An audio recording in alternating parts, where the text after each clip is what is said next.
Yahobu, Bapak Ibu Pendeta, Sinenge, Majelis dan warga Gereja Amin, ini adalah channel YouTube Sinode Gereja Amin.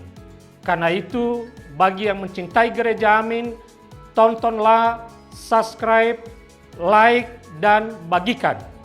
Gereja Amin yang tangguh, mandiri, dan peduli. Tuhan Yesus memberkati.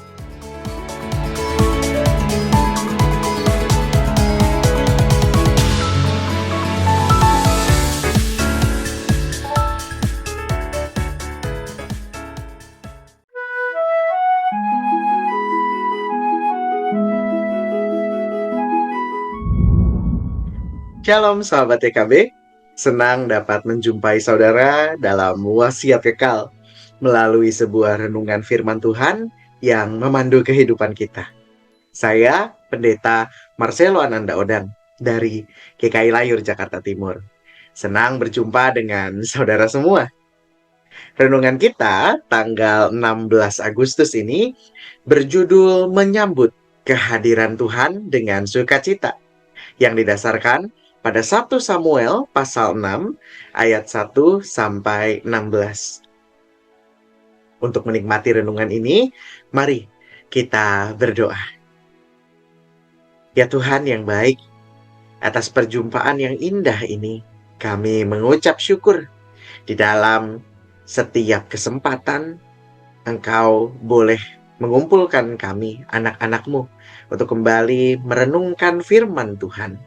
Biarlah melalui firman yang akan kami renungkan bersama, kami boleh makin mengenal-Mu, dan terlebih kami boleh makin rindu untuk melakukan kehendak-Mu dimanapun kami berada. Karena itu pada saat ini Tuhan, sertai kami, berfirman-Lah, karena kami siap dan kami rindu untuk mendengarkannya. Di dalam nama Yesus Kristus Tuhan dan Juru Selamat kami yang hidup, kami berdoa. Amin. Yang akan menjadi pusat renungan kita saat ini adalah dari 1 Samuel 6 ayat 13. Dengarkanlah firman Tuhan. Penduduk Bet-Semes sedang menuai gandum di lembah. Ketika mereka melayangkan mata, tampaklah kepada mereka tabut itu. Lalu mereka bersukacita melihatnya. Ada seseorang yang telah lama kehilangan harta bendanya yang sangat berharga. Setelah bertahun-tahun, harta itu akhirnya dikembalikan. Perasaan sukacita dan syukur tentu memenuhi hatinya. Demikian pula umat Israel merasakan sukacita besar ketika tabut Allah akhirnya kembali ke tanah mereka setelah dirampas oleh orang Filistin. 1 Samuel 6 menceritakan perjalanan tabut Allah yang kembali ke Israel setelah berada di tangan orang Filistin selama 7 bulan.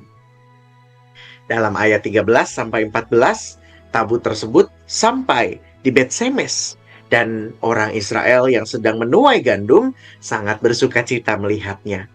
Mereka mempersembahkan kurban bakaran sebagai tanda syukur. Hal ini menunjukkan bahwa kehadiran Allah di tengah-tengah umatnya adalah sumber sukacita dan berkat yang besar bagi mereka. Kisah ini juga menekankan bahwa kehadiran Tuhan tidak bisa dikendalikan atau disalahgunakan oleh siapapun.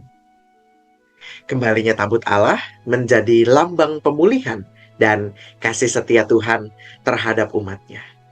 Hal ini mengajarkan kita untuk selalu menghormati kehadiran Allah dalam hidup kita.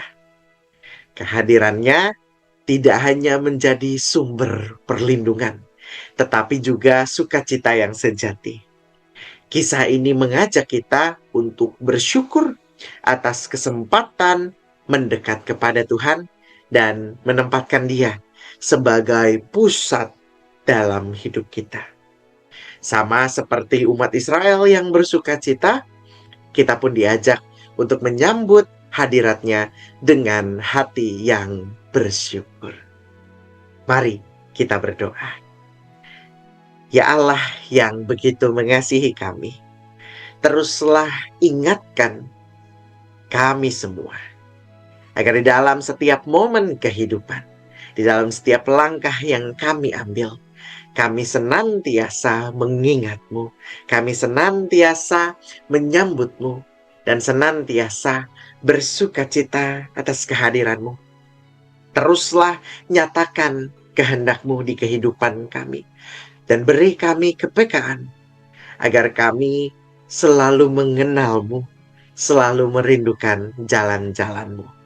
Di dalam nama-Mu, Yesus Kristus, Tuhan dan Juru Selamat kami yang hidup, kami berdoa dan kami siap menempatkan sukacita kami hanya berpusat kepadamu saja. Amin. Saudara, demikianlah renungan kita untuk hari ini. Jangan lupa subscribe, like, dan komen. Juga bagikan renungan ini. Tuhan Yesus memberkati kita semua.